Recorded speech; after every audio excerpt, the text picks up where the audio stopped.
berdoa Bapak Ibu Saudara yang terkasih. Di minggu terakhir di rangkaian doa puasa 21 hari ini, mari kita menyatakan kemenangan kita. Mari kita menyatakan pernyataan kemenangan, deklarasi kemenangan kita. Yang pertama kita akan berdoa buat bangsa kita. Mari kita mau deklarasikan kemenangan ini. Haleluya, mari berdoa sama-sama pada hitungan yang ketiga. Semua berdoa, semua membuka suara, semua bersepakat dengan Tuhan. Mari sama-sama kita nyatakan kemenangan ini. Mari naik ke doa kita pada hitungan yang ketiga. 1, 2, 3. Tuhan, kami nyatakan bahwa terang-Mu terbit atas bangsa ini Tuhan. Haleluya, terang Tuhan ada atas bangsa ini. Firman-Mu berkata melalui Yesaya 60 Tuhan, bahwa bangkitlah menjadi terang sebab terang-Mu datang dan kemuliaan Tuhan terbit atas-Mu. Kami nyatakan terang Tuhan bersinar atas Indonesia. Kami nyatakan terang-Mu bercahaya atas Indonesia Tuhan. Engkau berpaling wajah-Mu ke arah bangsa ini Tuhan. Minta kemurahan-Mu sinari bangsa dengan wajah-Mu, dengan kasih karunia-Mu, dengan damai sejahtera-Mu Tuhan. Sinari Tuhan dengan wajah-Mu bangsa ini, supaya terang itu ada bangsa ini sehingga tidak ada seorang pun yang dalam kegelapan. Mereka akan berjumpa dengan terang daripada Allah yang hidup itu. Tuhan, Tuhan, dalam nama Tuhan Yesus, kami percaya Tuhan terang itu bersinar atas bangsa ini, menyinari semua kegelapan yang ada. Di dalam nama Tuhan Yesus, dalam nama Tuhan Yesus, kami juga berdoa Tuhan, roh takut akan Tuhan, roh takut akan Tuhan turun. Kami percaya itu terjadi. Setiap pemimpin-pemimpin bangsa kami akan jadi pemimpin-pemimpin yang akan membawa bangsa ini untuk masuk dalam rencana Tuhan. Dalam nama Tuhan Yesus, kami percaya setiap keputusan yang mereka buat akan bawa bangsa ini menjadi semakin maju, akan bawa bangsa ini semakin menyenangkan hati Tuhan. Dalam nama Tuhan Yesus, takut akan Tuhan ada atas pemimpin-pemimpin bangsa kami, dari tingkat yang tertinggi, presiden dan sebagainya, sampai tingkat yang paling bawah. Mereka akan jadi pemimpin-pemimpin yang berintegritas, pemimpin yang takut akan Tuhan, yang punya karakter yang benar sebagai orang benar Tuhan. Di dalam nama Tuhan Yesus, berkati pemerintahan kami, berkati pemerintahan bangsa ini Tuhan. Dan kami juga berdoa, Tuhan, biar kemurahan-Mu itu menjagai, melindungi bangsa kami. Di dalam nama Tuhan Yesus menjadi kekuatan Tuhan atas bangsa ini. Kau menjadi perisai atas bangsa ini Tuhan. Sehingga apapun yang berusaha dilancarkan dalam bangsa ini, semua siasat yang buruk, semua siasat yang negatif, Kau menjadi perisai bagi bangsa ini Tuhan. Dan perlindungan-Mu atas bangsa ini, biar bangsa ini akan jadi bangsa yang ternama, terpuji, terhormat, seperti yang Tuhan mau Tuhan. Di dalam nama Tuhan Yesus, Engkau menjadi pelindung, Engkau menjadi kekuatan, Engkau menjadi perlindungan, Engkau menjadi kota benteng yang teguh bagi bangsa ini Tuhan. Di dalam nama Tuhan Yesus, di dalam nama Tuhan Yesus. Haleluya. Selanjutnya kita akan berdoa untuk gereja Tuhan. Kita akan berdoa untuk gereja kita, bukan hanya di Indonesia, tapi juga yang ada di mancanegara. Mari kita sepakat dengan sorga. Mari kita sepakat dengan Bapa. Mari kita mendeklarasikan setiap doa-doa yang sudah kita sebutkan selama kita berpuasa. Mari Bapak Ibu Saudara angkat kedua tanganmu, arahkan tanganmu ke sorga. Kita bawa gereja kita di hadapan Tuhan. Dalam hitungan yang ketiga, kita akan memberkati gereja kita. Kita akan memperkatakan hal yang baik. Kita akan mendeklarasikan hal yang belum pernah terjadi, yang kita rindukan itu terjadi akan gereja kita. 1, 2, 3. Tuhan, kami berseru Tuhan di dalam nama Yesus. Kami mempercayai, kami mengakui bahwa Yesus Engkau satu-satunya Allah atas gereja kami. Engkau satu-satunya Tuhan atas GMS. Engkau satu-satunya sinar. Engkau satu-satunya cahaya kemuliaan yang menyinari GMS, yang menyinari gereja kami. Saat Engkau ada di tengah kami, tidak ada satupun kuasa kegelapan yang dapat bertahan. Tidak ada satupun kuasa kegelapan yang dapat menghancurkan gereja kami. Kami melihat tangan kuasa-Mu Tuhan ada atas gereja kami Yesus Tuhan. Engkau Allah yang sekali lagi Tuhan menegakkan gereja ini Tuhan di dalam nama Yesus. Setiap regional, setiap lokal, setiap satelit, setiap perintisan mengalami kemuliaan Allah, mengalami sinar Allah, mengalami kedahsyatan Allah. Kami percaya Tuhan di dalam nama Yesus Kristus Tuhan. Kami tahu Tuhan bahwa gereja ini semakin sepakat dengan Engkau. Gereja ini semakin kudus. Gereja ini semakin berkenan. Gereja ini semakin available untuk pekerjaan Allah. Gereja ini semakin terbuka untuk pekerjaan Roh Kudus. Kami melihat Tuhan bahwa Engkau Tuhan yang akan menyerukan kuasa-Mu Yesus Kristus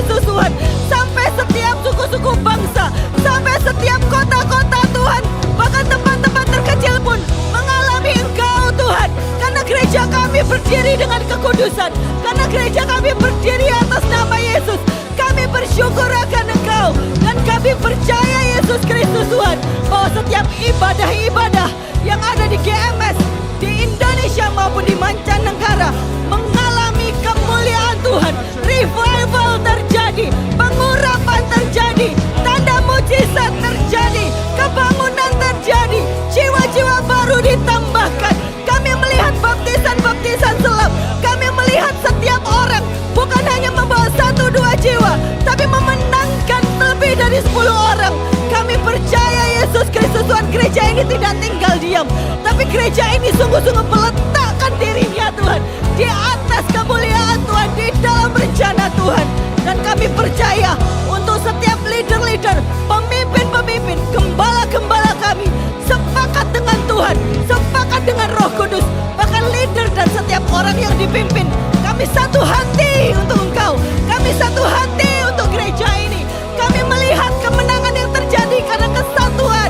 Kami melihat surga terbuka karena kesatuan. Kami percaya pengembalaan dan ministry sungguh menjadi satu kesatuan yang indah di hadapan Allah. Percaya Tuhan untuk setiap pemimpin-pemimpin, lutut mereka tidak akan menjadi lelah, kaki mereka tidak akan menjadi goyah. Peperangan-peperangan yang mereka hadapi akan mendatangkan kemenangan dalam nama Yesus. Oh haleluya, haleluya, haleluya. Berikan kemuliaan untuk Allah yang ada di gereja kita. Haleluya, haleluya. Kita akan berdoa untuk jemaat Tuhan. Mari kita berdoa. Serukan suaramu sampai telinga kita sendiri mendengar. Karena doa-doa kita dapat melengkapi doa-doa yang ada di kanan kiri kita. Mari kita berdoa untuk jemaat Tuhan. Kita berdoa ada kesehatan, pemeliharaan, ada berkat Tuhan terjadi atas seluruh jemaat. Mari kita berdoa 1, 2, 3. Tuhan, kami bersyukur Tuhan untuk melihat jemaat di GMS. Jemaat yang bertumbuh, jemaat yang dewasa, jemaat yang bergerak oleh karena tuntunan Roh Kudus, jemaat yang haus dan lapar akan Engkau. Kami melihat pertumbuhan rohani terjadi Tuhan.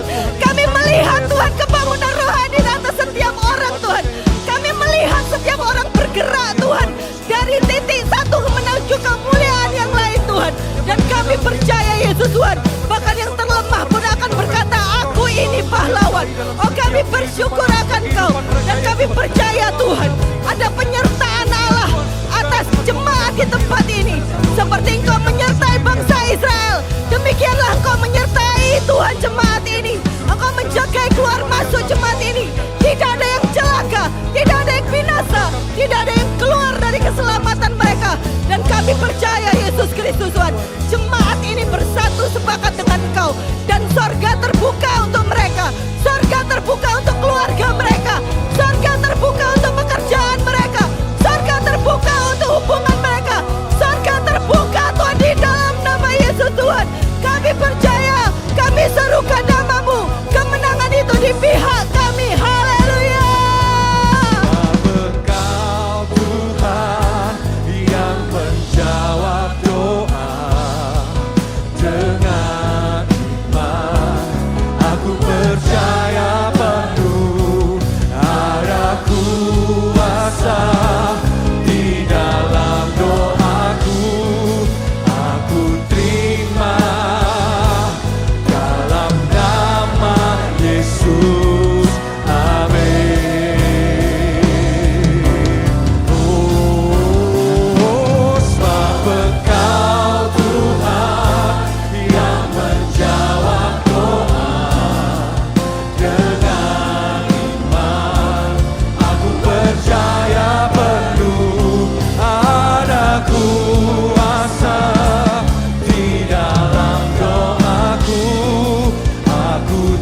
Dasar iman kami adalah di dalam nama-Mu Tuhan.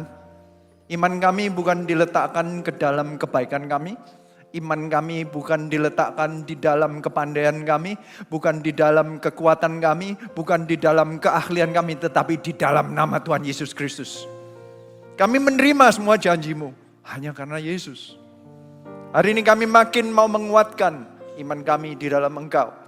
Hari ini kami mau mendengarkan firman Tuhan yang makin bertumbuh dan makin mentransformasi setiap cara berpikir kami, setiap cara pandang kami mengenai Engkau dan mengenai hidup kami.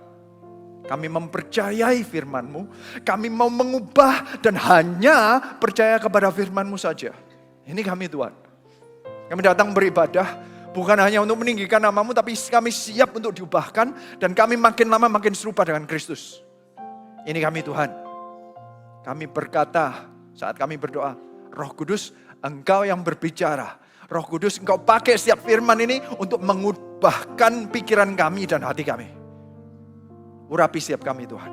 Urapi hamba untuk menyampaikan hati Bapa. Urapi kami semua Tuhan untuk makin berubah seperti Engkau. Terima kasih Tuhan. Kami serahkan seluruhnya hanya di dalam nama-Mu. Hanya di dalam nama Tuhan Yesus Kristus. Semua yang percaya katakan, amin. Berikan tepuk tangan bagi Tuhan Yesus Kristus. Sebelum Anda duduk, katakan, biarlah engkau kuat di dalam Yesus. Katakan demikian. Silakan duduk. Sebelum saya mulai berkhotbah, izinkan saya memberikan laporan kemenangan mengenai Eropa. Sebagai regional pastor di Eropa, saya rindu untuk menyampaikan bahwa apapun yang terjadi di sana, itu hanya karena kasih karunia Tuhan. Oh ya, banyak kerja keras karena banyak orang-orang yang memberikan dirinya, waktunya untuk melayani, baik itu dari Indonesia maupun dari orang-orang yang sudah menerima dan sepakat dengan kita untuk menjalankan dan membangun. Orang-orang yang di sini, di sana sama-sama memberikan diri, waktu, talentanya untuk membangun gereja Tuhan. Tetapi kami tahu apapun yang kami lakukan itu nggak mungkin bisa terjadi yang baik kecuali Tuhan memberikan kasih karunia-Nya. Kalau Anda lihat di Oktober, Pastor Philip sudah datang ke sana, 1.000 orang paling tidak karena itu kapasitasnya. Itu gereja kita loh cuma 100 orang. Kalau bisa ngisi 700 plus, 800 plus, dan 900 plus itu setiap ibadah ada. Karena ada 3 service, itu karena kasih karunia Tuhan. Karena hanya 100 jemaatnya. Berarti yang oke, ditambahin mission tripper kira-kira 150. Ada 250 yang memang dari GMS, sisanya nggak tahu dari mana, Tuhan yang ngirim. Berarti saya rindu, dan Anda biar tahu bahwa yang lebih rindu adanya revival, baik itu di Eropa maupun di Indonesia, itu Tuhan. Yang lebih rindu untuk memanggil jiwa-jiwa, yang lebih rindu untuk mengasihi, menunjukkan kasih-Nya, itu Tuhan yang lebih rindu. Kita ini melayani hanya menyampaikan kehendak Tuhan. So, nikmati laporan kemenangan ini, kemudian saya akan mulai berkhotbah. Silakan.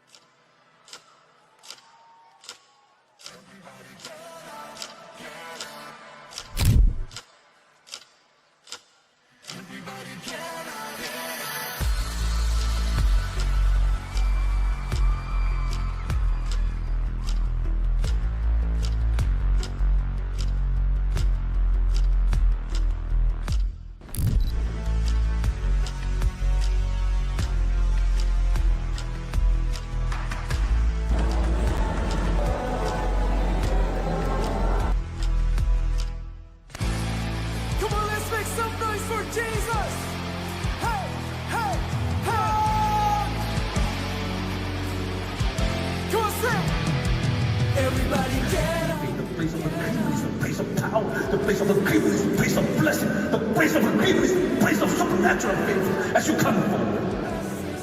The power. Sing like hey, hey. Sing like yo, yo. Sing like na na na na. Praise His holy name.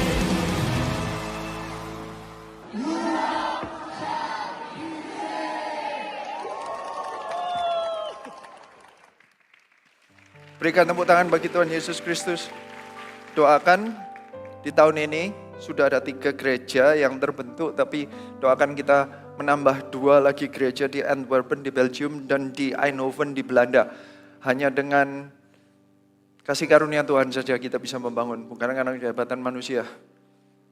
Makin saya melayani di Eropa, makin saya mengerti bagaimana artinya atau ayat yang berkata bahwa biarlah hikmat manusia itu sepertinya dipermalukan dengan bagaimana Tuhan memakai orang-orang yang bahasa Inggrisnya fools.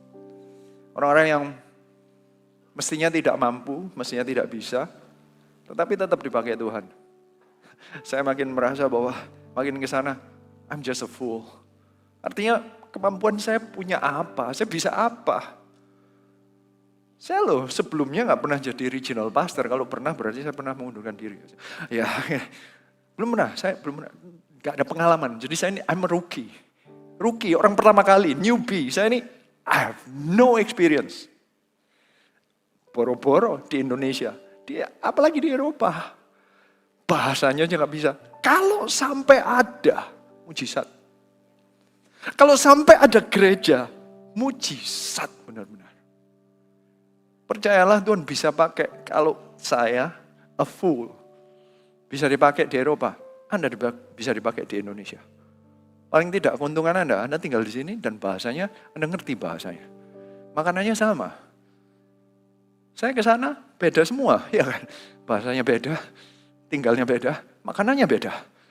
Semuanya beda. Tapi kalau sampai mereka aja ada yang mau dibaptis, mereka aja ada yang lahir di sana, ada yang mau melayani Tuhan barengan dengan kita, berarti itu memang kehendak Tuhan. Kalau saya aja bisa dipakai, kita aja bisa dipakai, Anda juga bisa dipakai Tuhan. So katakan sebelah-sebelahnya, Anda bisa dipakai Tuhan. Seharian saya berkhotbah mengenai Hosea. Hosea ini menunjukkan kasih Tuhan, tapi ceritanya dari sisinya Tuhan. Jadi Tuhan menjelaskan perasaan jika ada drama Korea mengenai yang laki sama yang cewek. Kadang kan ada sisi cerita itu diceritain dari salah satu, entah yang ceweknya atau cowoknya. Nah, kalau ini sisinya dari sisinya Tuhan. Jadi seluruh ibadah ini, Hosea itu dipakai Tuhan untuk menyatakan, ini loh perasaan Tuhan berhubungan dengan engkau. Itu benar-benar drama Korea, benar-benar. Ini cerita yang namanya Hosea itu disuruh menikahin seorang sundal, promiscuous woman, atau pelacur, prostitute. Benar-benar pejinah, adulterer. Benar-benar orang yang gak setia, gak layak disuruh nikahin. Tapi ini bukan artinya jangan disalah tangkapkan ya. Disclaimer-nya adalah jangan kemudian berkata, oh jadi boleh ya menikah dengan pelacur. Bukan gitu maksudnya. Anda harus mengerti maksudnya ini kan. Hosea itu Tuhan, Gomer istrinya Hosea itu adalah jemaat. Bagaimana Hosea sebagai berfungsi alegorinya sebagai Tuhan itu mengasihi jemaat yang gak layak dikasih. Mencintai istri yang gak layak dicintai. Bagaimana kasih Tuhan? So seharian ini definisi kasih dari sisinya Tuhan. Makanya kasihnya selalu ada kata-kata meski. Karena kita ini gak selayak itu, kita itu gak menggemaskan itu untuk disayangi. Kita itu gak semudah itu untuk dikasihi.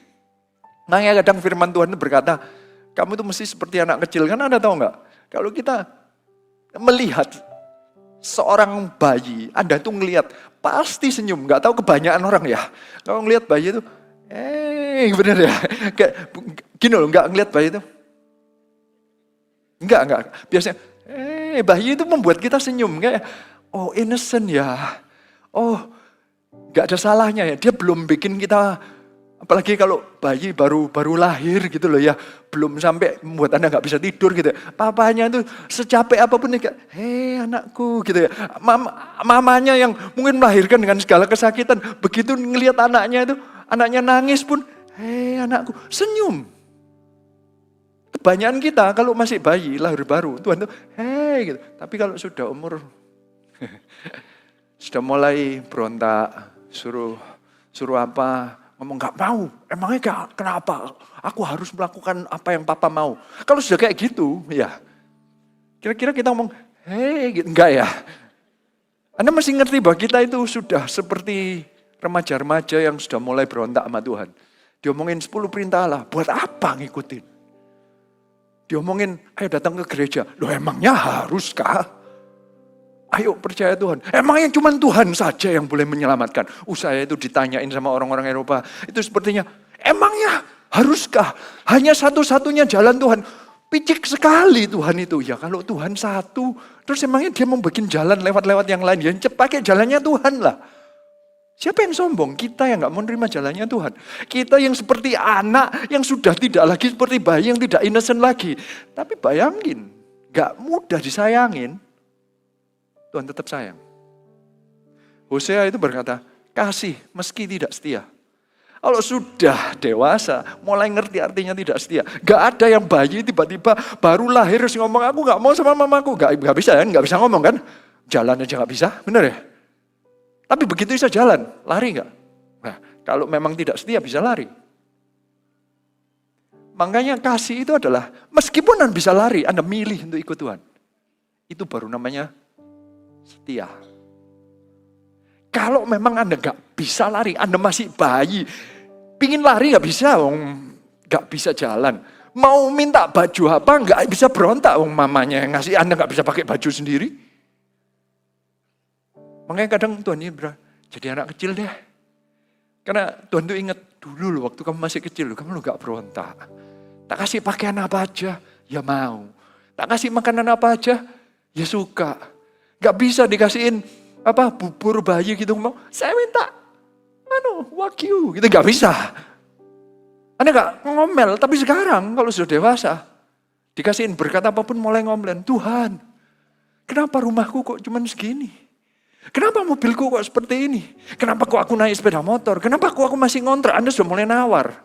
Begitu bisa mulai nawar, mulai komplain. Tuhan, kasih. Menerima meski tidak setia. Terus ibadah 2, 3, 4, 5. Isinya kasih meski. Kasih meski. Kasih meski. Kasih meski. Ini bolak-balik mulai dari pasal 1 sampai 5. Tuhan itu menunjukkan. Meski dikhianati Tuhan tetap mengasihi. Meski dianggap sepi, gak dianggap, gak didengerin. Dikotbahin ya tetap gak berubah. Tuhan tetap mengasihi. Meski dibohongin yang nanti ini. Meski dibohongin, tetap loh. Tuhan itu mau mengasihi. Meski nanti yang ibadah 5, itu banyak rekayasa. Berarti kelihatannya datang ke gereja tapi itu tipuan belaka. Tuhan tetap mengasihi. Kasih Tuhan itu begitu indah. Kadang kita itu tidak bisa menghargai betapa besar harga darah Tuhan Yesus Kristus yang menebus kita. Kalau kita layak ditebus, ya masuk akal.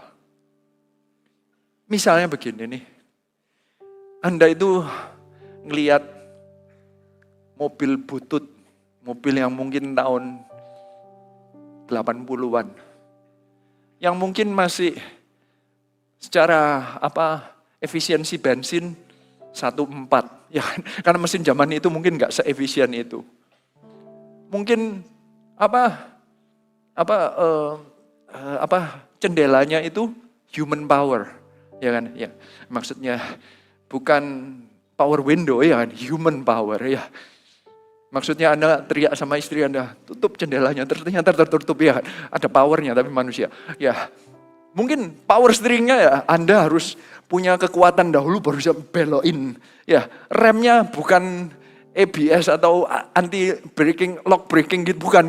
Anda yang mesti mompa-mompa supaya berhenti. Semuanya manual, semuanya hancur. Catnya sudah mulai mengelupas di kiri dan kanan. Mungkin kulitnya sudah keras, sudah retak-retak, sudah sobek-sobek. Semua plastiknya sudah berwarna yang nggak ngerti. Mungkin aslinya itu putih, sekarang sudah mulai abu-abu, bahkan ada hijau-hijaunya sedikit. Tapi Anda harus bayar 10M. Kalau Anda bayar 10M, pasti orang ngomong gini, ngapain lu beli dia? Ngapain kamu beli mobil itu? Apa gunanya untuk kamu? Tapi kalau engkau ternyata Anda mungkin dulu, ya ini cerita ya. Bayangkan kalau, kenapa Anda beli mobil itu dengan harga 10 M? Ternyata Anda dulu dilahirkan oleh mama Anda di mobil itu, misalnya begitu ya. Anda punya memori yang begitu indah untuk mobil itu. Anda beli bukan untuk fungsinya, Anda beli karena kasihnya. Ada hubungan mental yang Anda gak bisa nilai, 10 M pun Anda beli. Kalau fungsi, gak bisa, butut ini.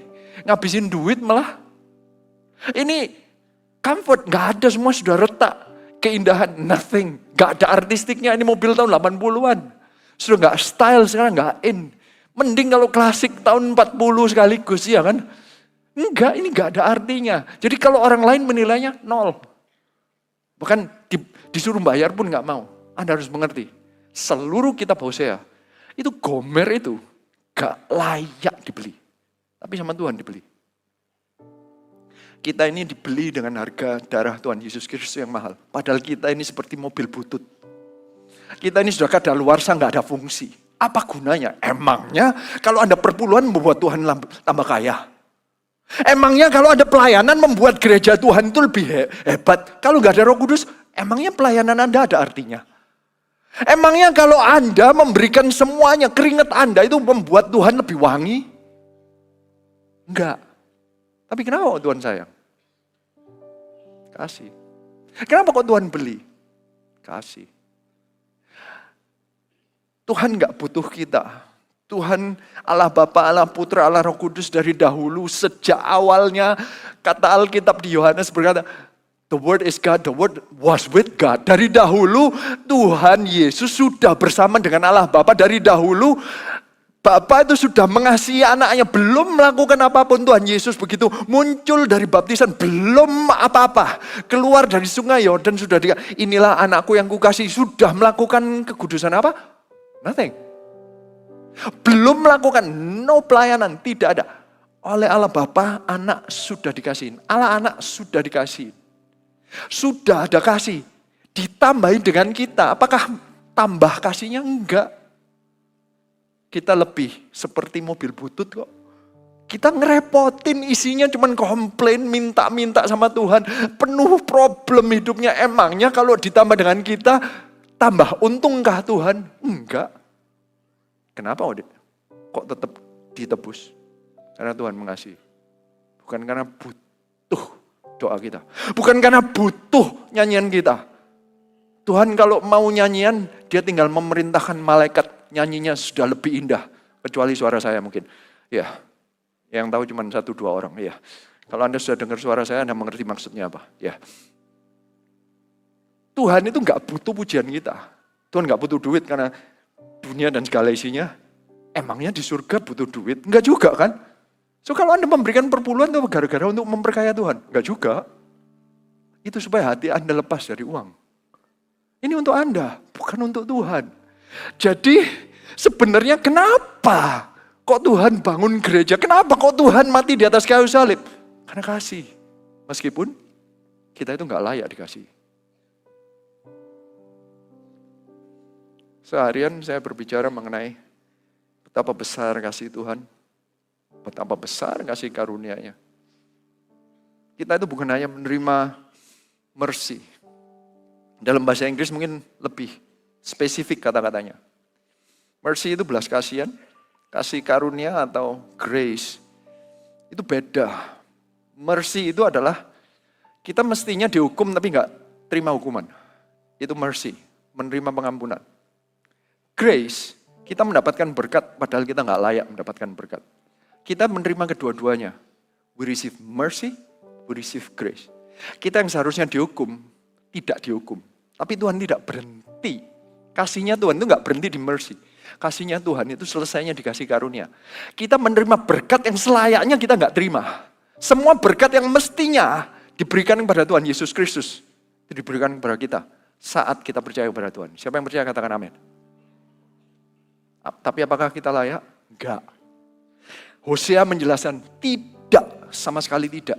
Makanya khususnya Hosea 4. Maafkan ini Anda menerima yang paling keras, isinya penghakiman. Tadi 1-3 Tapi di tengah-tengah penghakiman tetap ada pengharapan. Itu herannya. Ada orang yang pernah tanya sama saya, kenapa ya kok image-nya Tuhannya perjanjian lama sama perjanjian baru itu beda. Perjanjian lama itu sebenarnya Tuhan itu menghukum, menghakimi, ada apa ya, sebenarnya judgment. Semuanya itu kok kalau ada dosa, hukum mati, lempar batu. Semuanya pokoknya sepertinya kaku gitu, sepertinya. Kalau perjanjian baru, kasihlah pengampunan, sepertinya.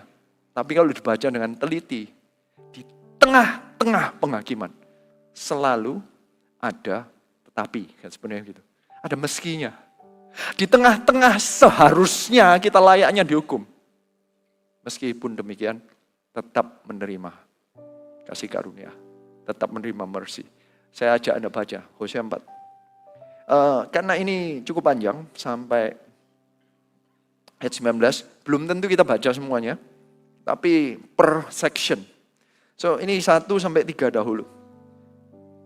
Dengarlah firman Tuhan, hai orang Israel, sebab Tuhan mempunyai perkara dengan penduduk negeri ini. Sebab tidak ada kesetiaan dan tidak ada kasih dan tidak ada pengenalan akan Allah di negeri ini. Hanya mengutuk, berbohong, membunuh, mencuri, berzinah, melakukan kekerasan, dan penumpahan darah, menyusul penumpahan darah. Sebab itu negeri ini akan berkabung dan seluruh penduduknya akan merana. Juga binatang-binatang di padang dan burung-burung di udara, bahkan ikan-ikan di laut akan mati lenyap. Nggak enak bacanya 1-3, keluarnya penghakiman akan dihancurin, akan ada merana, akan ada lenyap, pokoknya nggak enak. Poin pertama adalah yang saya mau sampaikan, Tuhan yang berhak menghakimi. Di zaman sekarang, yang diutamakan oleh iblis dan the world atau dunia adalah yang berhak menghakimi adalah manusia sendiri. Yang diajukan atau sedang disodor-sodorkan oleh dunia dan iblis adalah Anda judge sendiri dirimu sendiri. Anda hakimi dirimu sendiri. Anda yang menentukan. Lakukan apa yang engkau mau. Hidupmu tentukan. Pokoknya kamu suka, jalanin. So kalau kamu suka apapun, dunia yang paling ekstrim nih, paling ekstrim. Kalau kamu menganggap dirimu pada lahir laki, kamu mau menganggap dirimu cewek, mau dipanggilnya she atau her, itu urusanmu. Orang lain harus ikut kamu. Yang menentukan, yang menghakimi bukan Tuhan. Jadi nanti waktu mereka sudah meninggal, sudah selesai, gak ada hakim lagi. Mereka menghakimi diri sendiri. I do what I want, basically begitulah. Hosea ini message-nya. Tuhan yang punya perkara. Karena Tuhan yang punya standar. Karena Tuhan adalah hakim. Dunia ini selalu berusaha, gak ada hakim kecuali dirimu sendiri. Alkitab berkata, hakimnya hanya satu, Tuhan Yesus Kristus. Siapa yang percaya katakan amin. Ini kita harus sepakat dulu, kalau tidak, Anda akan menolak setiap firman Tuhan yang berusaha mengubahkan Anda. Kalau Anda tidak menerima bahwa Allah yang berhak menghakimi, Anda sedang berkata bahwa ya biarin saya melakukan apa yang saya mau toh. Anda akan pilih-pilih dari ayat firman Tuhan yang banyak itu, Anda pilih-pilih kalau Anda hakimnya loh ya, bukan Tuhan hakimnya. Anda pilih yang Anda mau jalankan yang mana. Yang Anda gak suka, ya Anda gak jalankan. Ada orang-orang yang datang ke gereja, dia akan dengerin firman selama itu sepakat dengan dia. Begitu ada satu firman yang gak sesuai dengan cara dia hidup atau prinsip kehidupannya, dia langsung berkata, saya gak cocok sama gereja ini, saya pindah aja. Dia cari gereja yang sesuai dengan kehendaknya. Berarti datang ke gereja, siapa yang suruh adjust? Yang disuruh transformasi, Tuhannya bukan dia. Karena dia cuma pindah dari gereja ke gereja yang sesuai dengan kehendak. Jika dia tidak menemukan gereja yang sesuai dengan dia gak akan ke gereja. Dia baca Alkitab sendiri. Dia akan mengeluarkan doktrin sendiri. Kan semua bisa berhubungan dengan Tuhan sendiri. Ngapain ke gereja? Dia akan menjustifikasi dirinya sendiri, membenarkan dirinya sendiri dengan, kan Tuhan baik kepada setiap orang. Izinkan saya untuk tidak bergereja. Buat apa ke gereja? Nanti kalau ke gereja ada yang gak cocok, kan gak enak. Tertuduh saya. Kalau Anda tidak pernah mau menerima bahwa Allah menghakimi, Anda gak akan pernah berubah. Seumur hidup, apapun yang Anda punya, Anda akan punya. Padahal sejak kecil, kita itu apalagi kalau sejak kecil Anda tidak dididik secara alkitabiah. Saya dari keluarga yang non-Kristen, berarti sejak kecil saya itu gak baca Alkitab. Keluarga saya gak baca Alkitab, berarti saya tidak pernah diajarin Alkitab. Kalau saya tidak pernah mau berubah, berarti saya datang ke gereja, saya gak mau berubah misalnya. Saya akan berkata, gereja ini ngawur ya. Pendeta ini ngawur. Gimana sih? Kenapa kok duit dibuang-buang, diberi-berikan ke gereja? Bukannya buang waktu kalau kita melayani ke gereja. Saya ini bisnismen. Saya tidak dibayarin gereja, saya bukan full timer. Berarti mestinya time is money. Benar nggak? Bukannya itu yang dipercaya dunia. Kalau time is money, berarti kalau saya memberikan waktu kepada gereja, berarti I'm wasting money, no? Jika Anda tidak mau diubahkan. Tapi jika Anda menangkap bahwa hidup ini dari Tuhan, berarti waktu pun dari Tuhan. Dari perikop di mana ada 5 talenta, 2 talenta, 1 talenta, itu Tuhan yang memberikan semua talenta. Talenta itu bisa artinya duit, bisa artinya semua opportunity, dan apapun yang kita punya itu dari Tuhan. Nantinya kita harus accountabilitas kita itu kepada Tuhan. Berarti Tuhan yang menghakimi. Tuhan yang berkata what is good, what is bad. Bukan kita. Orang yang punya talenta 1, dia ngomong, kamu kan jahat. Dia yang menghakimi Tuhan, bayangin. Bukan Tuhan yang menghakimi.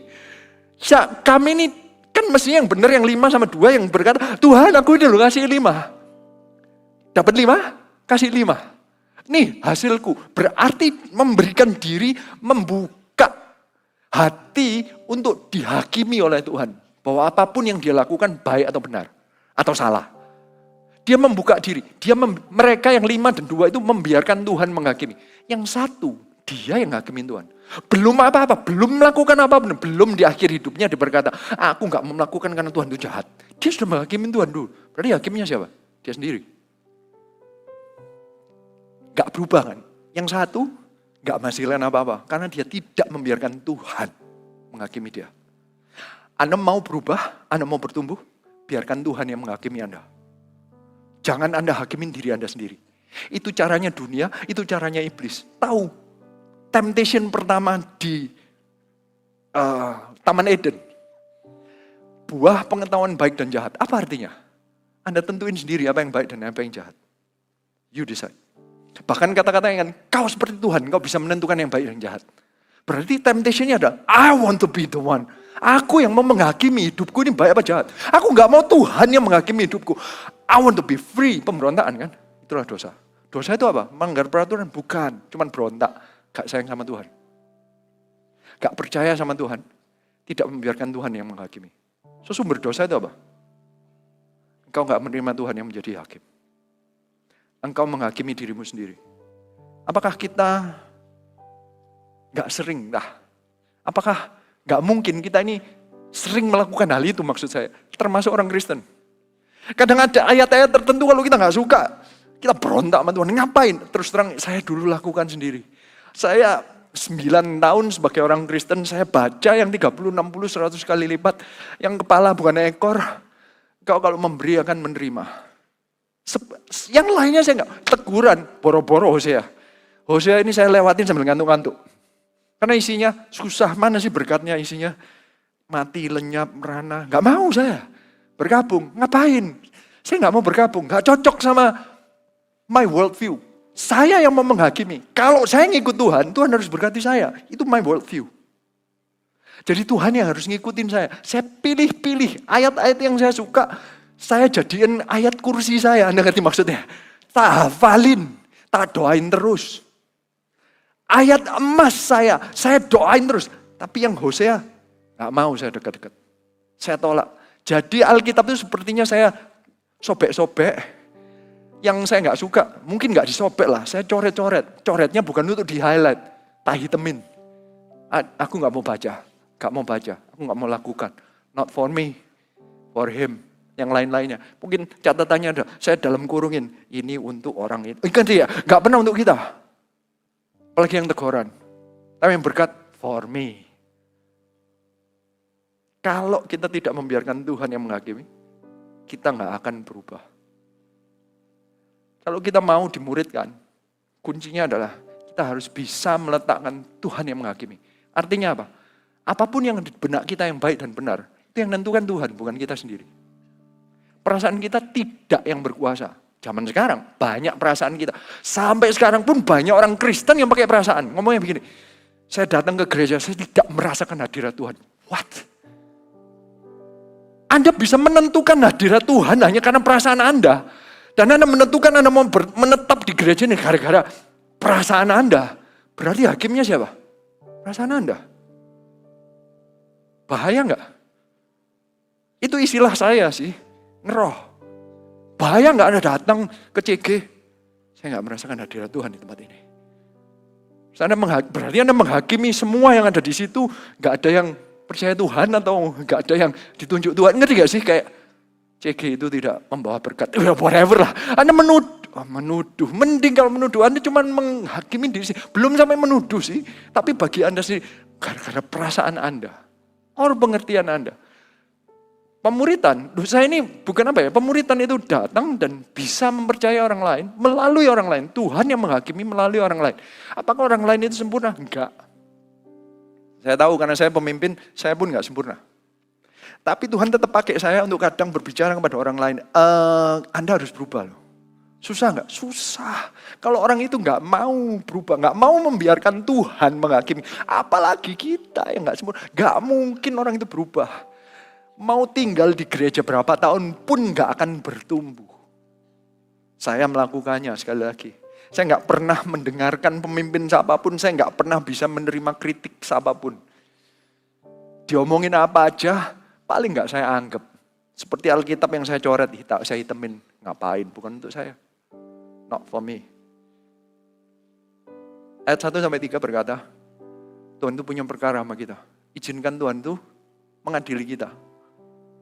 Bukan artinya kita itu kayak selalu merasa bersalah. Kita itu saking percayanya sama Bapa di surga. Kalau memang salah, Tuhan itu bukan datang dengan petir. Tuhan datang dengan kasih karunia. Diomongin, diberitahu kalau salah. Tugas kita itu bertobat. Siapa yang percaya katakan amin. Jika Anda tidak pernah mau, gak pernah insaf, gak pernah bertobat, gak pernah bertumbuh ujung-ujungnya. Saya rindunya, dan saya mengucap syukur, saya ada di dalam gereja yang tidak pernah menarik pukulan dalam tanda kutip. Tidak mengurangi efek dari firman Tuhan hanya demi dapat pujian dari manusia. Saya mengucap syukur saya ada di gereja yang sistemnya bukan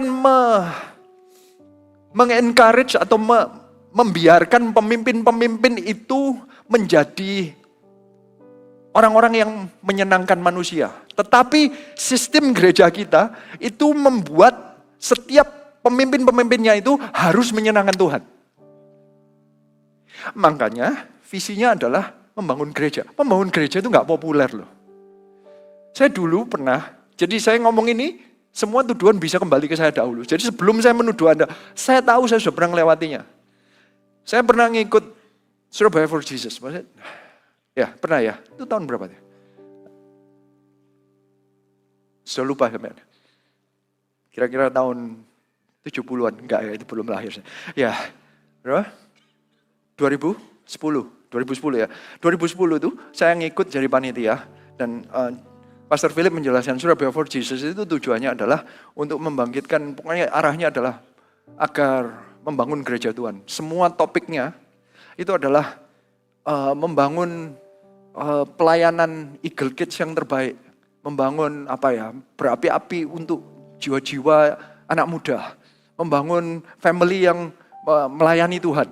Itu saya waktu itu ikut kepanitiaan dalam hati saya. Ngapain bangun gereja?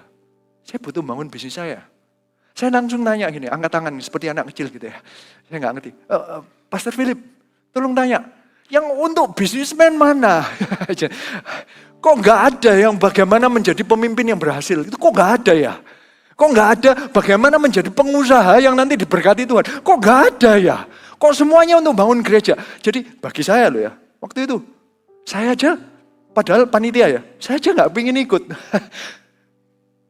Bagi saya loh dulu tuh, bangun gereja buat apa? Saya membangun, baru ketahuan kan, motivasi saya ternyata ke gereja adalah untuk membangun kerajaan saya sendiri.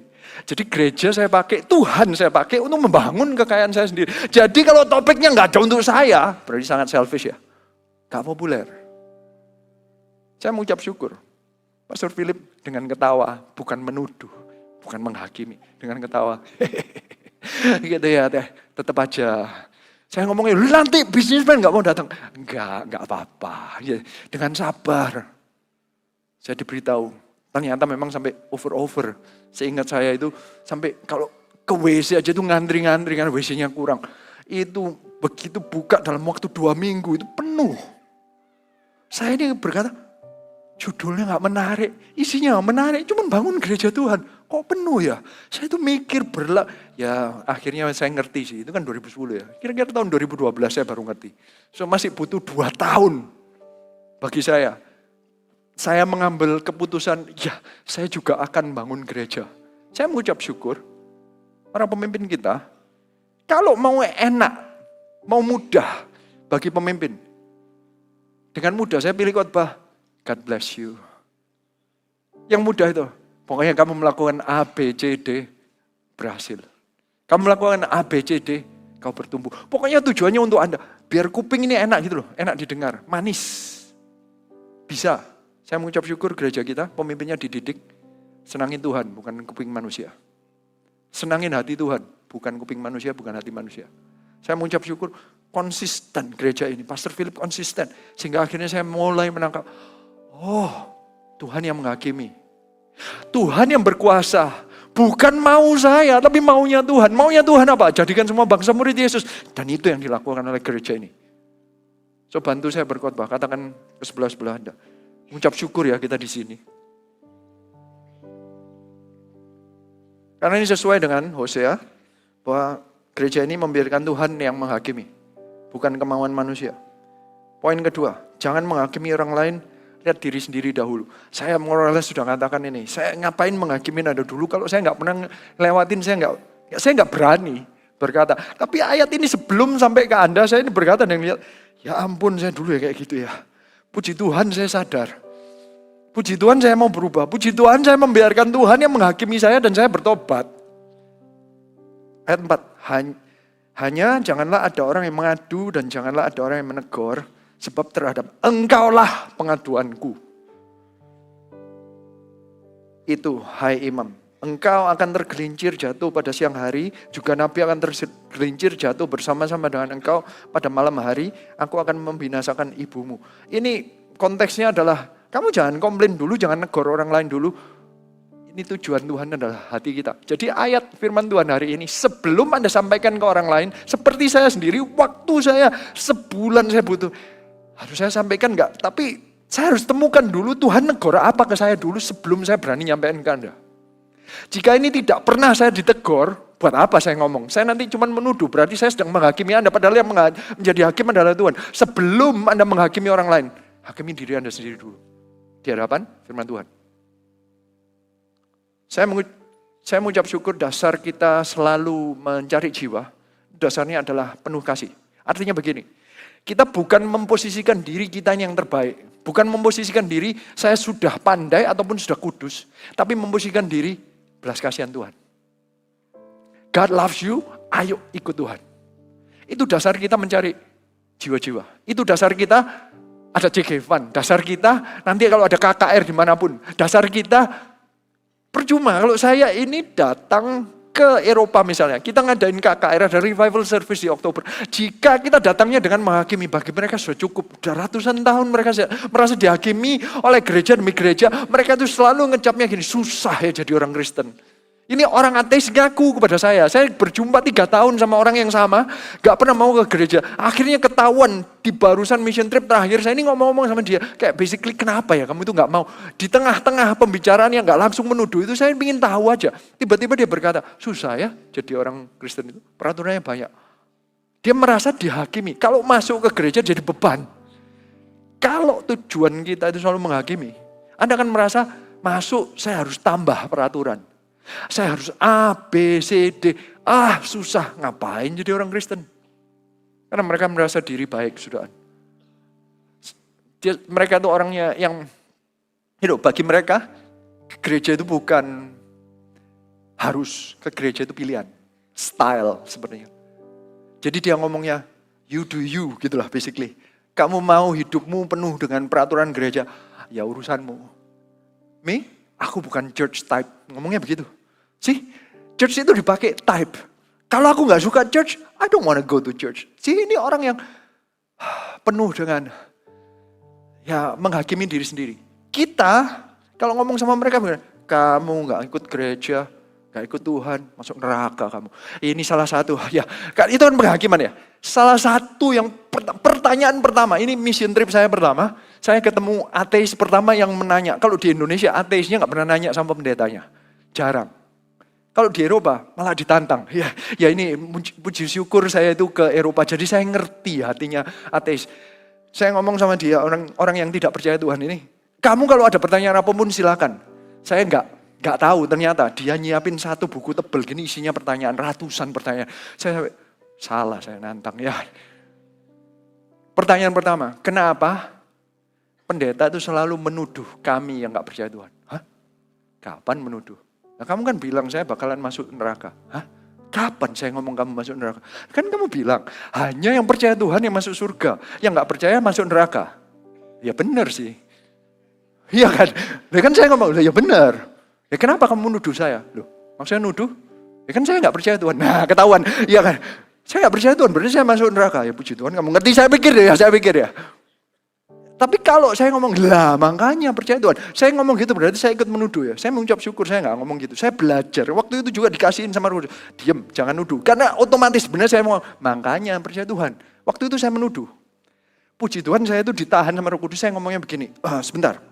Saya itu gak menuduh, saya cuma membagikan apa yang ada di firman Tuhan. Saya ini seperti dokter. Kalau saya ngelihat apapun, saya baca misalnya saya MRI gitu ya, Anda nggak bisa baca, nggak ngerti arti MRI, saya kan jelasin, ini artinya di sini ini ada kanker, oke? Yang di sini nggak ada, ini bersih, yang di sini ada kanker. Kalau saya ngelihat ada kanker, saya diam aja, berarti saya bohong sama kamu. Anda maunya ketemu dokter yang bohong, tapi enak didengar, you are okay, misalnya begitu ya, tapi bohong loh ya, karena lihat ada kankernya. Atau Anda mau ketemu dokter yang nggak enak didengar, tapi ngomongin apa adanya. Yes, di sini ada kankernya. Anda pilih mana? Saya, hamba Tuhan itu seperti dokter. Saya bukan yang bikin sesuatu. Saya kadang cuma baca aja. Anda melakukan apapun, saya cuma ngomong, oke, yang percaya Tuhan masuk surga. Yang nggak percaya Tuhan, ya masuk neraka. Saya ngomongin apa adanya. Jika saya bohong, yang saya sampaikan adalah pendapat saya sendiri. Hanya supaya Anda suka. Tipuan dong. I lie to you. Which one do you want? Saya tanya gitu. Dia baru mengerti. Berarti kalau saya ngomongin apa adanya itu karena saya mengasihi dia. Dia baru nangkep. Puji Tuhan. Sekarang orang itu sudah dibaptis di Oktober. Sekarang baru kemarin saya dapat. Dia sudah ikut MSJ.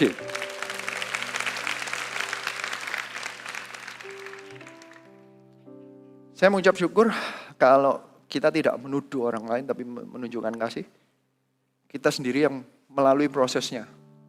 Saya sendiri nggak mau dituduh, makanya kalau kita ngerti bahwa kita dalam tanda kutip memproses diri sendiri, kita nyampein ke orang lain, memposisikan kita itu sama parahnya sama mereka. Makanya ada ayat yang berkata, no one is righteous, atau tidak ada yang benar di hadapan Tuhan. Itu kita harus mengerti bahwa kita ini sebenarnya nggak layak. Paulus itu mengerti bahwa dia itu nggak layak, makanya dia waktu sebagai rasul, Paulus pun rasul yang bisa membangkitkan orang mati pun dia berkata, aku ini sebenarnya orang yang paling nggak layak. Aku ini orang yang paling kecil daripada orang yang percaya, atau dia bahkan berkata, aku ini dari semua pendosa, aku ini yang paling parah. Dia itu bisa meletakkan dirinya itu sama dengan siapapun yang dia khotbahin. Makin tua Paulus, makin dia mengerti bahwa aku ini sebenarnya cuma pendosa yang menerima kasih karunia Tuhan. Semua yang dikhotbahkan Paulus itu akhirnya diterima oleh siapapun yang paling parah. Karena dia tahu, orang yang paling parah gini aja bisa jadi rasul. Apalagi orang yang lebih baik. Itu bisa pakai juga. Saya mengucap syukur gereja ini selalu memberikan kesempatan.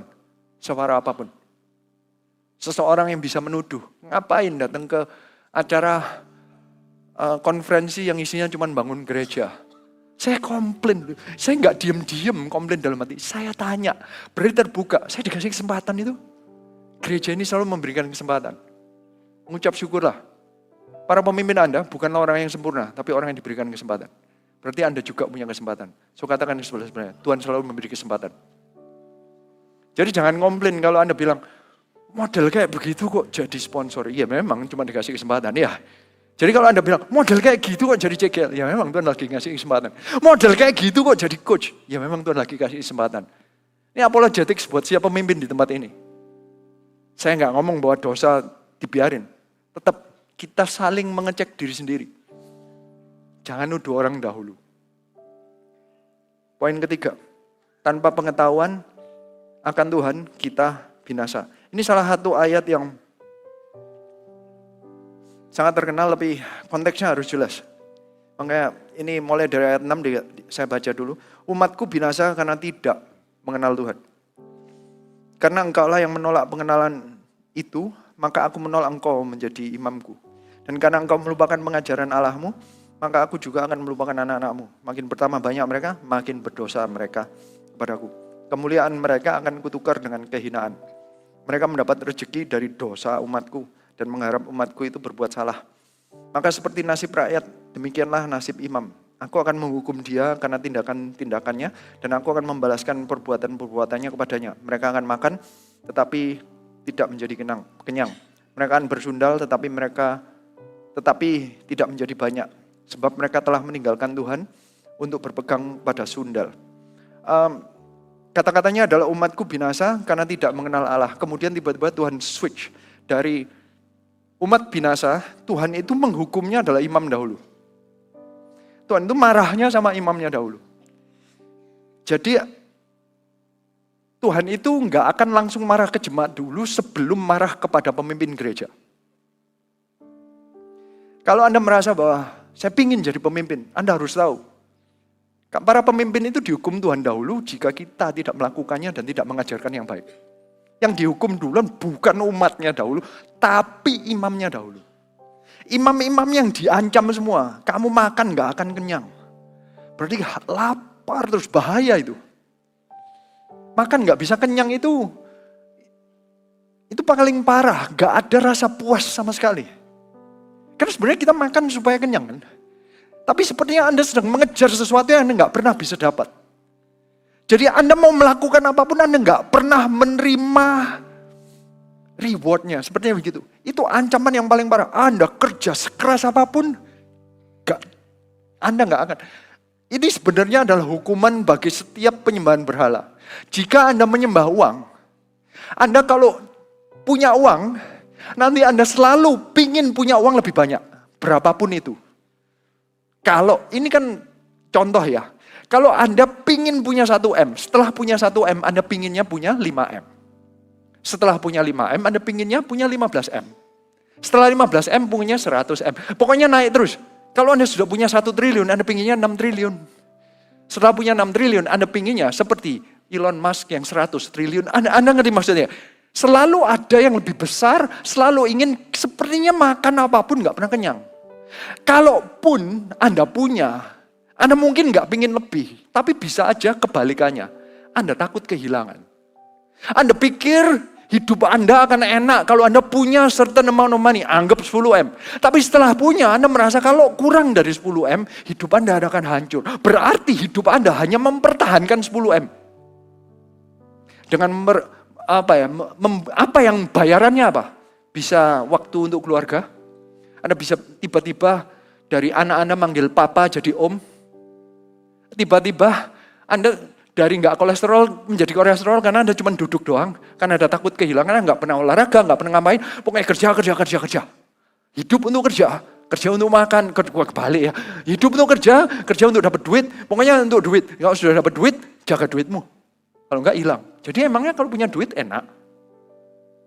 Karena kalau sudah punya, takut kehilangan. Karena kalau sudah punya, mungkin dengan itu Anda beli dan lain-lain. Anda merasa malu kalau kehilangan apapun yang Anda punya. Akhirnya Anda takut kehilangan. Jadi Anda kerja lebih keras lagi. Cycle makan tapi gak kenyang. Muter gak? Muter terus. Emangnya money is your savior? Itulah jika Anda tidak menyembah Tuhan. Tuhan itu satu perjumpaan bisa mengubahkan hidup Anda. Anda punya duit, Anda belum, Anda akan kurang. Kalau Anda gak nyampe, kalau Anda ingin punya 10, Anda merasanya cuman punya 0,1, berarti cuman punya 100 juta. Perasaan Anda apa? Gak layak, benar gak?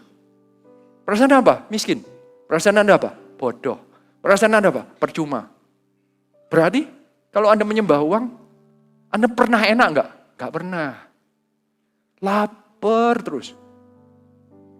Kalau nggak nyampe, Anda merasa nggak layak, nggak ada nilai, nggak ada harga. Anda merasa minder di hadapan orang lain yang bergaya. Anda merasa, who am I? Anda merasa bodoh, nggak layak. Anda marah-marah. Anda jadi pemabuk lah larinya. Efeknya dari apa? Nggak menyembah Tuhan. Jadi mabuk atau selingkuh lah. Merasa nggak layak, yang disalahin nanti. Anak, istri, pokoknya hancur. Jadi papa yang jelek, suami yang jelek. Arahnya apa? Gara-gara pengen punya duit aja. Karena Anda menyembah duit. Karena Anda anggap bahwa duitlah yang menjadi solusi dari segalanya. Ternyata itu yang Anda sembah. Akhirnya ujung-ujungnya gak akan kenyang. Umatku akan binasa karena tidak mengenal Allah. Pengenalan akan Allah, kata-kata mengenal di sini itu lebih intim dari cuman pengetahuan mengenai siapa Tuhan. Bukan karena baca Alkitab, hafal Alkitab. Mengenal di sini itu lebih seperti, makanya karena ini konteksnya Hosea itu menikah dengan Gomer. Konteksnya selalu mengenal Allah itu seperti suami mengenal istrinya. Mengenal di sini itu seperti Adam mengenal Hawa pertama kali ketemu. Pengenalannya itu adalah hubungan intim. Umatku akan binasa jika tidak intim dengan Tuhan. Umatku akan binasa bukan hanya ngerti siapa Tuhan, bukan hanya pengertian, tapi intim, mengenalnya sampai new atau pengetahuan di dalam bahasa aslinya itu adalah benar-benar hubungan intim. Tuhan itu tidak mencari orang yang ngerti hafal ayat Alkitab, tapi orang yang intim dengan Tuhan. Siapa yang percaya katakan amin. Kalau Anda tidak intimnya pada Tuhan, kalau Anda intimnya dengan duit, Anda intimnya dengan karir, Anda intimnya dengan apapun, pujian manusia, Anda akan binasa. Anda gak akan kenyang. Ini muter aja. Problem itu muncul aja. Kalaupun bahagia sementara, sebentar lagi lapar lagi. Anda hanya bisa kenyang di dalam hadirat Tuhan. Poin berikutnya, kasih dan kecemburuan Tuhan yang membawa penghakiman. Ayat 11. Anggur dan air anggur menghilangkan daya pikir. Umatku bertanya kepada pohonnya, dan tongkatnya akan memberitahukan kepadanya. Sebab roh perjinahan menyesatkan mereka. Dan mereka berjinah meninggalkan Allah mereka. Mereka mempersembahkan korban di puncak-puncak gunung dan membakar korban di atas bukit-bukit. Di bawah pohon besar dan pohon hawar dan pohon rimbun sebab naungannya baik. Itulah sebabnya anak-anakmu perempuan berjinah dan menantu-menantumu perempuan bersundal. Aku tidak akan menghukum anak-anak perempuanmu sekalipun mereka berzina ataupun menantu-menantumu perempuan sekalipun mereka bersundal, sebab mereka sendiri mengasihkan diri bersama dengan perempuan-perempuan sundal dan mempersembahkan korban bersama-sama dengan sundal-sundal bakti, dan umat yang tidak berpengertian akan runtuh. Saya akan jelaskan yang ayat 1 sampai 13 saja. Karena yang bawahnya saya belum menangkap 100%, jadi lebih baik saya jelaskan apa yang saya mengerti. Yang saya dapat adalah kalau menyembah yang bukan Tuhan, jadi kata-katanya air dan anggur menghilangkan daya pikir. Penyembahan berhala membuat kita bodoh. Kalau Anda tidak menyembah Tuhan, Anda menyembah karir, menyembah pengetahuan, itu akan bodoh. Saya pernah ditanyain oleh seseorang di Eropa, dia nanyanya begini, bagaimana pendapat pastor mengenai evolusi, teori evolusi. Mereka ini menyembah daya pikir.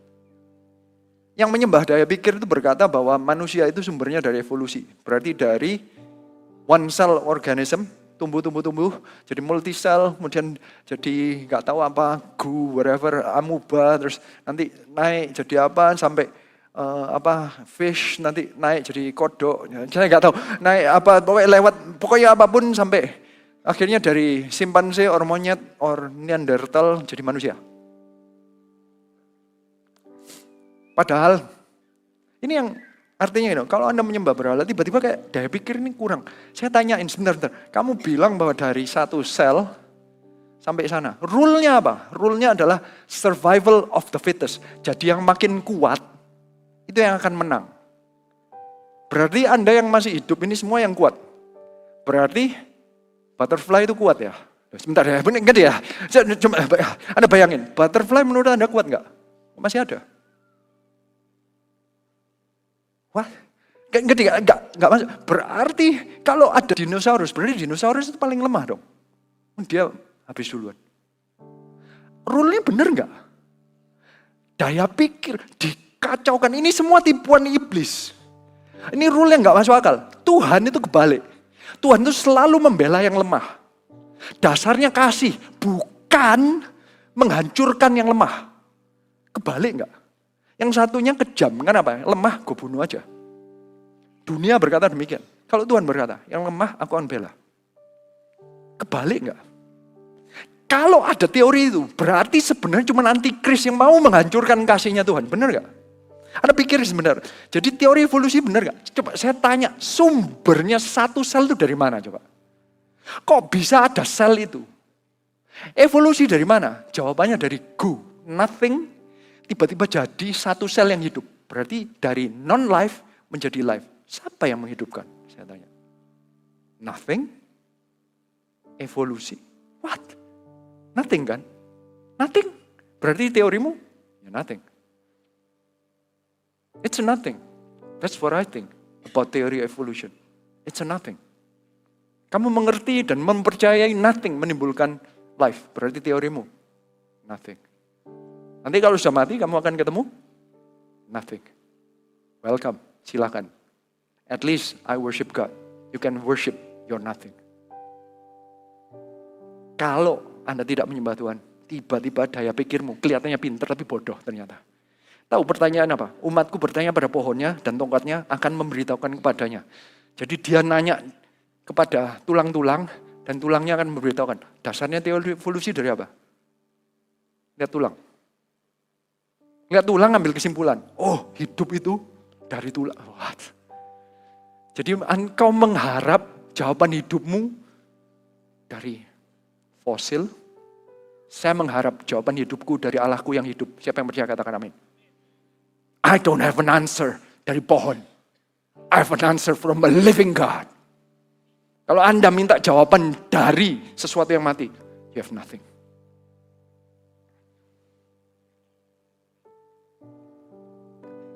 Yang membuat Tuhan menegur adalah karena Tuhan itu sayang.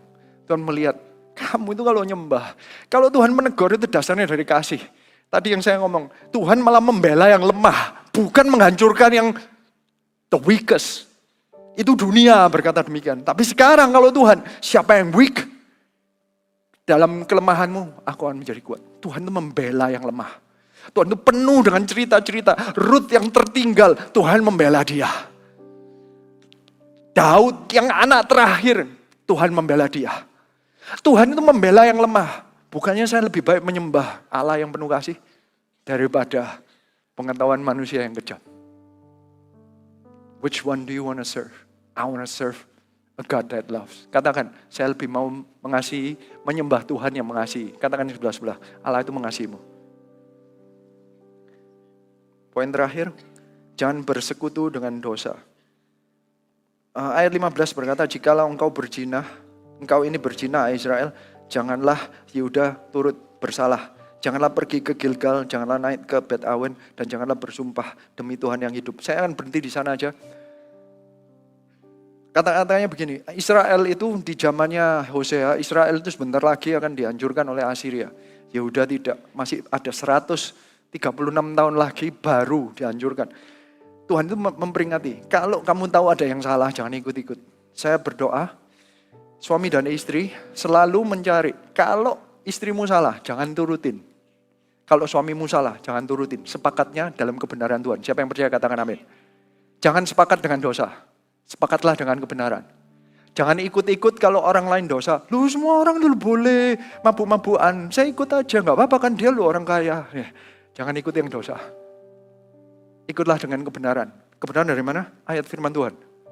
Dasar Anda jangan orang lain, dasar Anda jangan sekelompok orang lain. Startnya dari firman Tuhan. Kalau Anda mau ngelihat kelompok orang lain, tanya atau lihat apakah kelompok ini, misalnya CG, gereja, apakah CG ini dan gereja ini ngikutin firman Tuhan apa enggak? Saya mengucap syukur gereja kita itu selalu kembalinya ke Bible. Saya mengucap syukur gereja kita itu selalu yang dikabarkan adalah Injil Tuhan. Selalu yang diberitakan adalah jadikan semua bangsa murid Yesus, yaitu kehendak Tuhan. Kita berarti sepakat dengan orang yang bukan berdosa. Orang yang sepakat dengan Tuhan. Kalau kita sepakat dengan orang yang sepakat dengan Tuhan, kita akan mendapatkan berkat, kita mendapatkan kasih karunia. Siapa yang percaya katakan amin. So, 5 poinnya adalah Tuhan yang berhak menghakimi. Jangan menghakimi orang lain, lihat diri sendiri dahulu. Poin ketiga, tanpa pengetahuan Tuhan kita akan binasa. Pengetahuan ini adalah keintiman dengan Tuhan. Yang keempat, kasih dan kecemburuan Tuhan yang membawa penghakiman. Tuhan tidak akan membiarkan kita berdosa sampai akhir. Tuhan mengirimkan Roh Kudus dan mengirimkan nabi-nabinya untuk memberitakan firman Tuhan supaya Anda tidak. Akhirnya ujung-ujungnya ada penghakiman. Makanya Tuhan mengirimkan satu-satunya anaknya yang tunggal, yaitu Tuhan Yesus Kristus. Untuk datang dan berkata satu-satunya jalan kebenaran dan hidup adalah melalui Yesus. Gak ada yang lain. Karena Tuhan gak mau kita semua dihakimi. Tuhan maunya menyelamatkan karena dasarnya adalah kasih. Poin yang terakhir, jangan sepakat dengan dosa, tapi sepakatlah dalam kebenaran. Semua bangkit berdiri.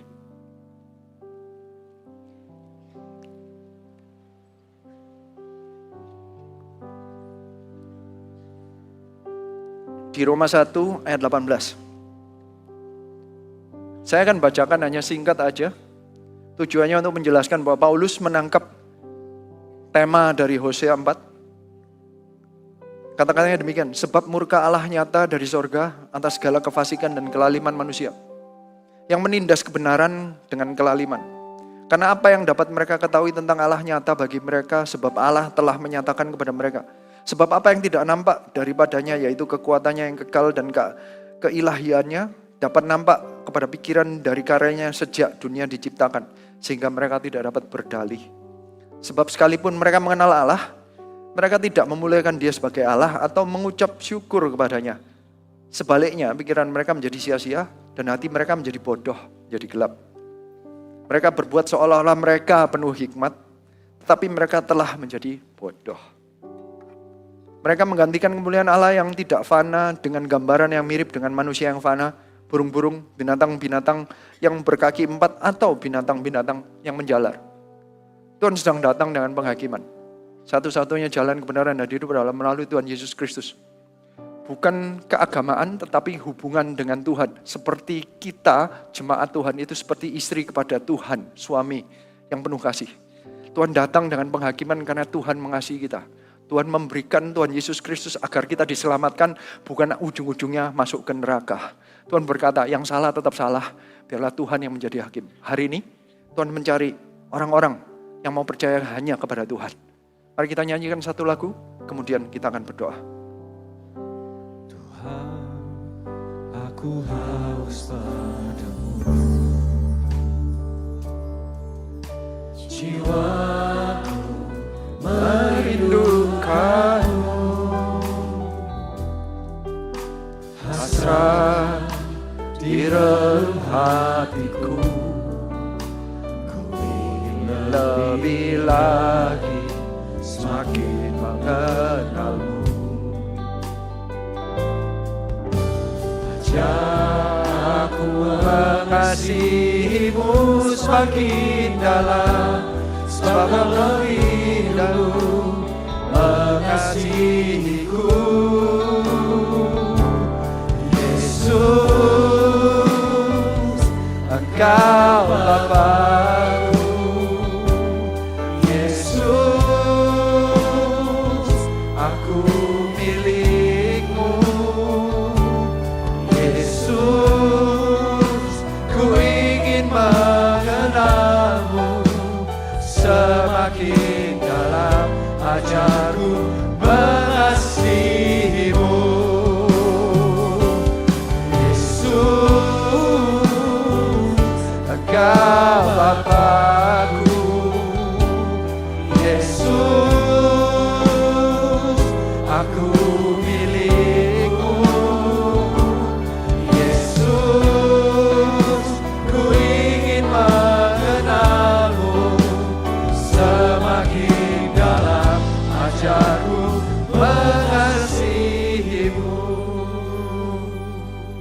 Hari ini Tuhan, firman Tuhan bukan menegur karena peraturan. Tuhan menghakimi karena kasih. Karena Tuhan rindunya kita semua diselamatkan. Hari ini Tuhan berkata, firman Tuhan berkata, umatku binasa karena tidak mengenal Tuhan. Hubungan intim dengan Tuhanlah seperti istri terhadap suaminya yang didambakan oleh Tuhan. Hari ini Tuhan sedang mencari orang-orang yang berkata, aku makin dekat kepadamu, aku makin mengenalmu. Roh Kudus adalah fellowship yang diberikan dengan kasih agar kita makin mengenal Tuhan. Hari ini kerinduan Tuhan adalah setiap kita penuh dengan fellowship dengan Tuhan, penuh dengan pengenalan akan Tuhan, dengan menerima 100% Roh Kudus memenuhi setiap area dalam kehidupan Anda, dalam hati Anda, dalam pikiran Anda. Tuhan mau kita makin mengenal Dia. Bukan hanya bolak-balik, bukan hanya kita mengenal Dia, tapi Dia mengenal kita. Berarti kita membuka diri, membiarkan Tuhan yang menghakimi atau menentukan apa yang baik dan benar dalam hidup kita. Kita melepaskan setiap area yang selama ini Tuhan gak boleh masuk, Tuhan jangan hakimi aku. Aku yang tentukan sendiri. Hari ini kita lepas, kita berkata, enggak Tuhan, aku biarkan Engkau menghakimi diriku. You are the judge, Engkaulah Allahku. Dengan kasih Engkau akan menghakimi agar hidupku makin serupa dengan Kristus. Agar pemikiranku makin lama dengan makin sama dengan pemikiran Kristus. Bahkan kami makin lama makin diubahkan sama dengan Tuhan. Hari ini yang mau berkata, aku mau. Ini yang mau makin mengenal Tuhan. Yang berkata, aku makin mau diubahkan oleh Tuhan. Kalaupun ada yang salah, aku makin mau. Ini bukan untuk tuduhan. Ini tujuannya untuk mendekatkan Anda kepada Tuhan. Yang mau berkata, aku mau makin mengenal Tuhan. Angkat tanganmu. Yang mengangkat tangan, ada kesempatan. Saya tahu nanti ada berapa persen gak mau maju. Ini untuk Anda sendiri. Kalau makin mengenal kan dua sisi. Berarti ini Anda sedang memberikan kepada Tuhan. Tuhan, aku buka hatiku, aku buka pikiranku. Biar Engkau yang mengubahkan hatiku.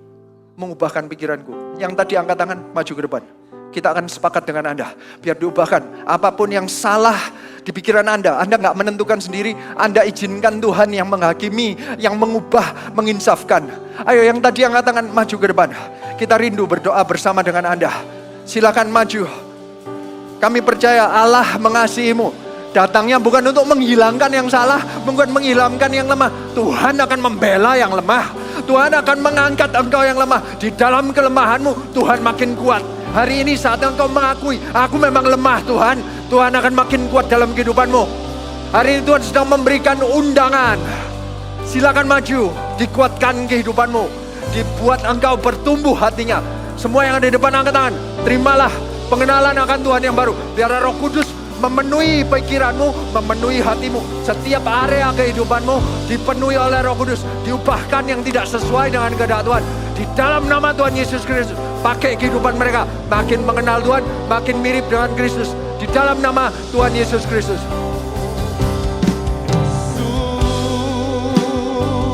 Engkau Bapa-Ku, Yesus, aku milik-Mu. Yesus, ku ingin mengenal-Mu semakin dalam. Ajarku mengasihi-Mu. Yesus, Engkau Bapa-Ku. Yesus, aku milik-Mu.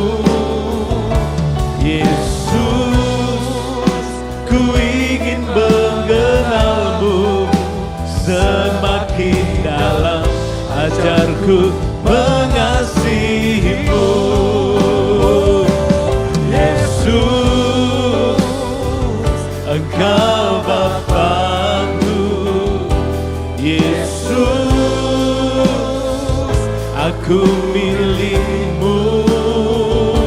Yesus, ku ingin mengenal-Mu semakin dalam. Ajarku mengasihi-Mu. Yesus, Engkau Bapa-Ku. Yesus, aku milikmu. Yesus, ku ingin mengenalmu. Semakin dalam ajarku mengasihimu.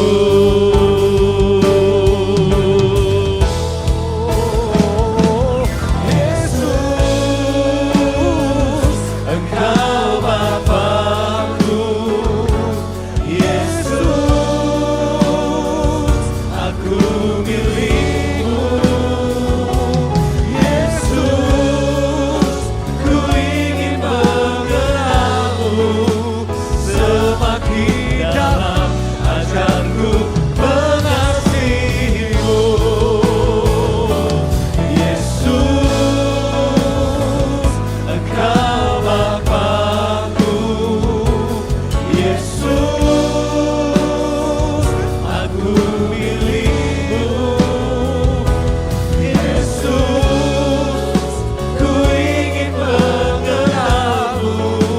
Semakin dalam ajarku mengasihi. Semakin dalam ajarku mengasihimu. Semakin dalam ajarku mengasihimu. Haleluya. Bersyukur Tuhan Bapak firman-Mu yang menempelak kami, yang menyelaraskan kami, mengkalibrasi ulang hati kami, dan ajar kami untuk mengenal-Mu lebih dalam lagi. Berikan buat kami hati yang haus, hati yang lapar akan Kau lebih lagi Tuhan. Rindu mengenal-Mu lebih dalam lagi. Terima kasih Tuhan, biar selamanya Engkau menjadi Tuhan dalam hidup kami. Bukan akal budi, bukan pengertian kami sendiri, tapi Engkau menjadi Tuhan. Yesus Engkau menjadi Tuhan Raja dalam kehidupan kami. Dalam nama Yesus, amin. Haleluya.